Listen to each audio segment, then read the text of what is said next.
In 1999, the PlayStation was supposed to be on its last legs. But for developers like Eden Studios, the pulse of the 32-bit era was stronger than ever.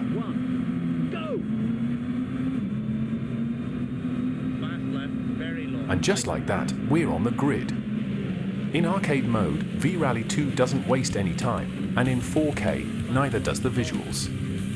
By forcing a 9x internal resolution and enabling PGXP, we can finally see the intricate detail that Eden Studios packed into these environments.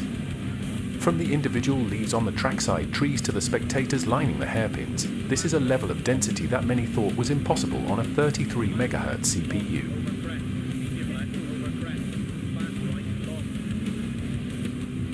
But it isn't just about looks. V-Rally 2 introduced a sophisticated physics model that prioritized weight transfer. Notice how the car reacts to the uneven terrain. It's bouncy, sometimes dangerously so. This suspension simulation was a huge leap forward from the first game, even if it does mean your rally car occasionally feels more like a pogo stick when you clip a bank.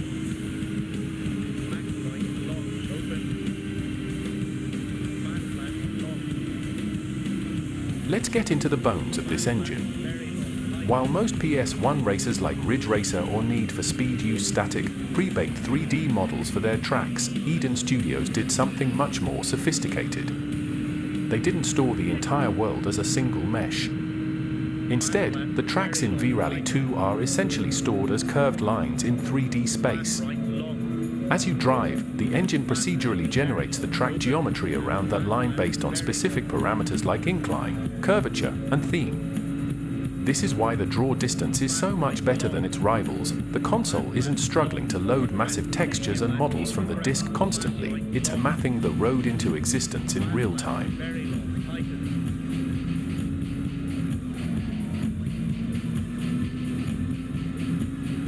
And then there's the lighting. On the original hardware, the PS1 couldn't handle real-time shadows or reflections very well. To fake it, Eden used a technique called vertex shading. By changing the color values of the individual points on the polygon meshes, they created a dynamic shimmer that reacts to the sun's position. In our 4K upscale, you can see this clearly. Look at the way the light rolls over the hood of the Subaru. It's a simple trick of color manipulation, but in 1999, it gave this game a premium, next-gen look that even the early PS2 titles struggled to match.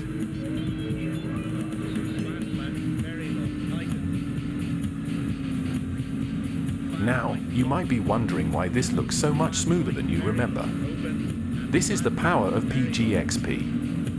By intercepting the game's vertex data and applying sub-pixel precision, we've eliminated the infamous polygon jitter that defined the 32-bit era. On original hardware, the PS1 used integer-based math, which meant every point had to snap to a grid. In 4K, that snapping looks like a digital earthquake. By smoothing it out, we're finally seeing the clean, intended lines of Eden Studios' vision. It's like taking a pair of glasses and finally cleaning the lenses after 25 years.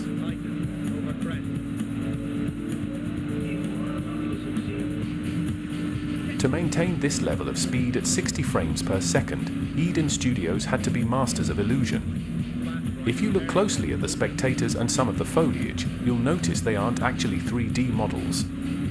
They're high-resolution sprites that always face the camera, a technique known as billboarding. In 4K, this effect is much more obvious, but notice how the lighting we discussed earlier still affects these 2D planes. By using 2D sprites for the clutter of the world, the engine frees up the PS1's geometry transformation engine to focus entirely on the car and the undulating track surface. It's a perfect example of prioritizing what the player actually feels over what they might notice if they stop moving.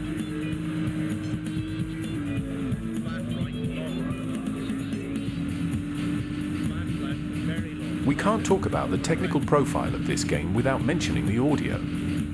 While we're focused on the 4K visuals, the PS1's SPU, Sound Processing Unit, was working overtime here.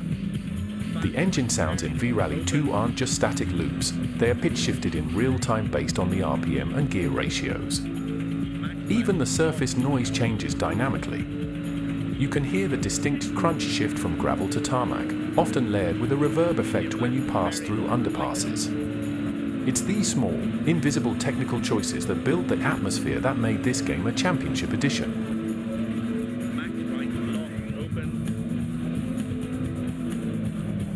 But who were the architects of this 32-bit miracle? Eden Studios, based in Lyon, France, were the driving force here. They spun off from Infogrames specifically to push racing technology, and V-Rally 2 was their statement piece. While most developers were already looking toward the upcoming PlayStation 2, Eden stayed focused on the current hardware, extracting every last drop of performance from the PS1. It's a design philosophy of a mastery over transition, and it's why this game feels more polished than many early titles on the next generation of consoles.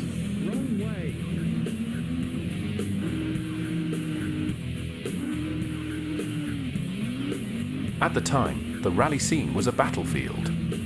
You were either a Colin McRae rally fan or a V-Rally devotee. While Codemasters focused on a more grounded, simulation-heavy experience, Eden went for raw, arcade-inspired speed and visual flair. Commercially, it was a massive success, particularly in Europe, shifting millions of units. It proved there was a huge appetite for rally games that didn't require a steering wheel and a mechanical engineering degree to enjoy. It was the cool, vibrant alternative to the more serious, base-toned races of the era.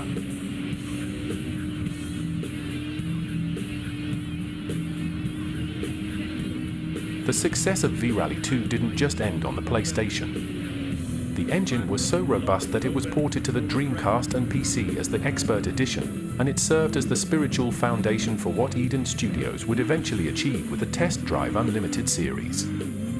Looking at this footage now, stabilized, upscaled, and running at a rock-solid 60 frames, it's clear that V-Rally 2 wasn't just a great game for 1999. It was a technical high watermark that signaled the end of an era.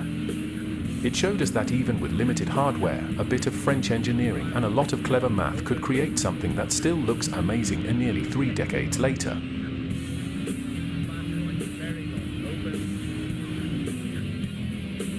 If you enjoyed this technical trip down memory lane, make sure to hit subscribe for more 4K deep dives into the classics.